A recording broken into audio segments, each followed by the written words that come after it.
మనం తిరుమలకి వెళ్ళినప్పుడు గోవిందా గోవిందా అని అంటారు కదా, అలా ఎందుకు అంటామో మీకు తెలుసా? వెంకటేశ్వర స్వామి గడ్డానికి పచ్చ కర్పూరం ఎందుకు పెడతారో మీకు తెలుసా? వెంకటేశ్వర స్వామి కళ్ళు కనబడకుండా అంత పెద్ద నామం ఎందుకు పెడతారో మీకు తెలుసా? తిరుమల కొండ మీద మొదటిగా నివసించిన మనిషి ఎవరో మీకు తెలుసా? తిరుమలలో వెంకటేశ్వర స్వామికి మొదటి నైవేద్యంగా పెరుగన్నం ఒక మట్టి కొండలోనే ఎందుకు పెడతారో మీకు తెలుసా? వెంకటేశ్వర స్వామికి మనం జుట్టు ఎందుకు ఇస్తామో మీకు తెలుసా? వెంకటేశ్వర స్వామికి కుబేరుడి దగ్గర ఆవు ఎందుకు చేశాడో మీకు తెలుసా? తిరుమలకి వెళ్ళినప్పుడు ఏ తప్పులు అస్సలు చేయకూడదో మీకు తెలుసా? ఇవన్నీ ఈ రోజు వీడియోలో తెలుసుకుందాం. ప్రతి ఒక్క వెంకటేశ్వర స్వామి భక్తులు ఈ వీడియో మిస్ అవ్వకుండా చివరి వరకు చూడండి. వెంకటేశ్వర స్వామికి పద్మావతితో మరియు లక్ష్మీదేవితో వివాహం అవుతుంది. ఒక రోజు వైకుంఠంలో వెంకటేశ్వర స్వామి ఉయ్యాల మీద ఊగుతూ పడుకుని ఉంటారు. లక్ష్మీదేవి మరియు పద్మావతి దేవి ఇద్దరు తిరుమల కొండ గురించి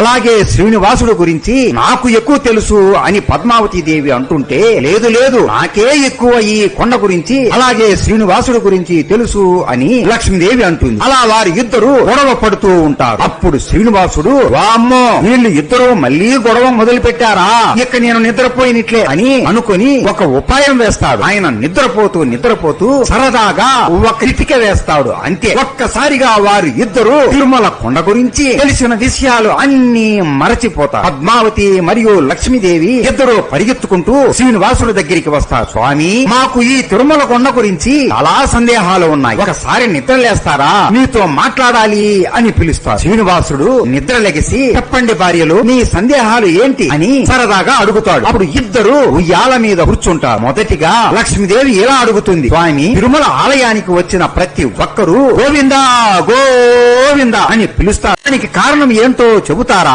అని అడుగుతుంది. శ్రీనివాసుడు ఆ మాటకు నవ్వుతూ ఇలా చెబుతాడు, ఒక రోజు నేను తిరుమలని సంచరిస్తూ అగత్యముని ఆశ్రమాన్ని చూశాను. ఆ ఆశ్రమంలో ఎన్నో ఆవులు ఉన్నాయి. ఆ ఆవుని నేను పెంచుకుంటే ఎంత బాగుంటుందో అని ఆశ్రమం దగ్గరికి వెళ్ళాను. నన్ను శ్రీనివాసుడని పిలుస్తారు, మీ ఆశ్రమంలో చాలా గోవులు ఉన్నాయి కదా, నాకు ఒక ఆవుని పెంచుకోవాలి అని ఉంది, నాకు ఒక గోవుని ఇవ్వగలరా అని భిక్షంలాగా కొరతాడు. నన్ను చూడగానే వచ్చింది సాక్షాత్తు ఆ మహావిష్ణువే అని అతనికి అర్థమైపోయింది. స్వామివారే నా ఇంటికి వచ్చి భిక్షం అడుగుతున్నాడా అని ఎంతో సంతోషపడతాడు. స్వామి, నీకు ఇవ్వడానికి నాకేమీ అభ్యంతరం లేదు, అని వేదాల ప్రకారం ధర్మ పని లేనిదే గోదానం చేయరాదు అంటారు కదా, ఇది మీకు తెలియని విషయం ఏమీ కాదు. రేపు మీరు మీ భార్యను తీసుకుని రండి స్వామి, నేను మీకు గోవుని ఇస్తాను అని చెబుతాడు. నాకు కూడా ఇతను చెప్పింది నిజమే కదా అని అనుకుని, సరే స్వామి, నేను రేపు సతీ